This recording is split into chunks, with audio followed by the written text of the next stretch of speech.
What's up, guys? It's your boy Matt Pack 420 here with Life Liberty Gaming, and today we're going to talk about the PS4. Well, eventually dying. so, uh, Sony's announced, and they've actually done a little bit of this, but they're shutting down their stores in the Vita, the PSP, and eventually the PS3. What that means for these consoles is games that have been digitally downloaded on them will eventually no longer be accessed. See, all these consoles have an internal clock battery, and over time that's going to fail, and there's not going to be enough power to run these things. Now, to remedy these issues, Sony implemented a patch where if there's any internal battery that was bricked, it would simply connect to the server and communicate with it to tell the console what time it was, and then you could connect to the game.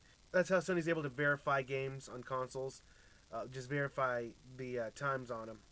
It's very simple little trick that has been in computing for decades. Back in the day, we had cartridges like that. The Zelda cartridge on the original NES had a little internal, pretty much a watch battery, and it used that to keep time and use that to save.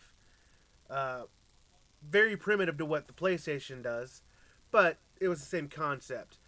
But over time, that battery dies, and you can no longer save your game. To the point where even some games would no longer be accessed. You'd plug the game in, it would never actually connect. That's what happened to mine actually back in the day. So you could actually pop the thing open and replace the battery. Problem solved. So you can't really do that with these consoles. I mean, you can, but parts for these things are getting few and far between. The PS4 probably you could probably get an internal clock battery for a PS4 right now, but there's going to be a point where you're not going to be able to get those parts. But let's get into this article here. So, your PS4 could be completely rendered useless in the future if its internal clock battery dies. You won't be able to play the PS4 game on it, regardless of whether they're digital copies or a disc. Wow, that's even. Oh, that's right. Because here's why. Because a lot of these discs have patches they've got to update, and you can't update the console because it won't connect to the server to verify the time. That's crazy. That's according to trusted hacker Lance McDonald, who shared the extremely worrying news that PS4 consoles will be nothing more than expensive paperweights should the internal clock systems die. That really sucks. I've got a PS4 that's got it a year after they were released, so it's an old girl. And boy, she gets loud when she's trying to play games like God of War, Spider Man, and Horizon Zero Dawn, and yeah, it's you can tell it's age, man. So, but one thing I do have on it too is a lot of PS2 games. There's some PS2 games that it was able to emulate, which is it's so dumb. They want me to stream PS3 games. They can't find a way to emulate PS3 games, but they're gonna emulate the hell out of PS2 games on this fucking thing. Whatever, man. Anyway, I got like games like The Warriors and GTA San Andreas, GTA 5, or GTA San Andreas, GTA 5, GTA Vice City. I think I got the GTA trilogy. It was 3 Vice City and San Andreas all on a holiday pack one year. So uh I don't know what else I got in there. I got quite a few old school games on there. It'd be really disappointing not to be able to play those. So that sucks. But how can this potentially catastrophic oversight prevent the PS4 from playing games?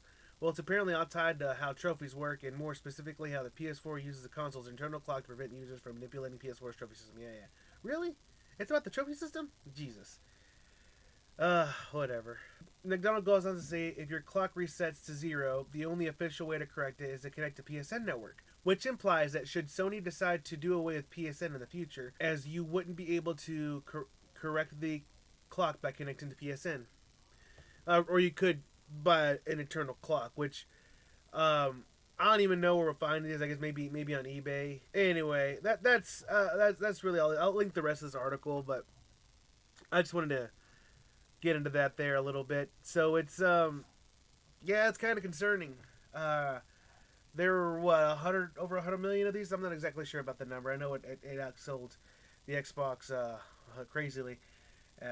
I had two at one point, but we sold one because we kind of didn't need two PS4 consoles. But I still have enjoyed a lot of those PS4 exclusives, even though at toward the end, I was like, these all are kind of the same. They're all had like a formula. It felt like a Marvel movie. They all had like the same formula to them, but they were still good.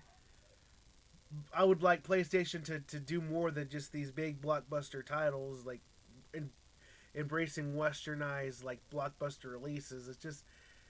It's kind of boring, you know. Whatever. I'm kind of mad at Sony right now. They've kind of pissed me off. You know, I feel when the Xbox 360 when was running down, I was starting to get kind of pissed off at Xbox, right? But then I was like, they're focusing on the new console. It'll be okay. It'll be okay. And at first I was happy. We had some games. We had Rise Son of Rome, Forza 5, which wasn't that great, but it was still, it was still good. Sunset Overdrive. So at the beginning, Xbox did have exclusives. And the interesting thing is, Insomniac Games, who's now owned by PlayStation, they're the ones that did the Sunset Overdrive games. And if you haven't played that game, it's actually a pretty solid game. It runs on the same engine as Spider-Man, apparently. So it's actually a fun game. I've been playing on a PC.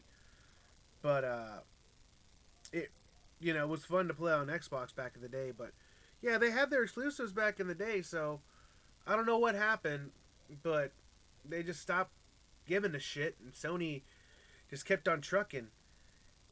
And what's funny is toward the end of the PlayStation's life cycle, a lot of fans and a lot of people were getting excited because they were putting a lot of effort into that console. Like the last year, 2 years, couple years of that console, like when they changed their marketing and everything, things started to change for them. But PlayStation ended up taking that lead and running with it while Xbox fell behind. But now it's funny because now I'm starting to get pissed off at PlayStation and all the stupid decisions they're doing and the stuff they're doing.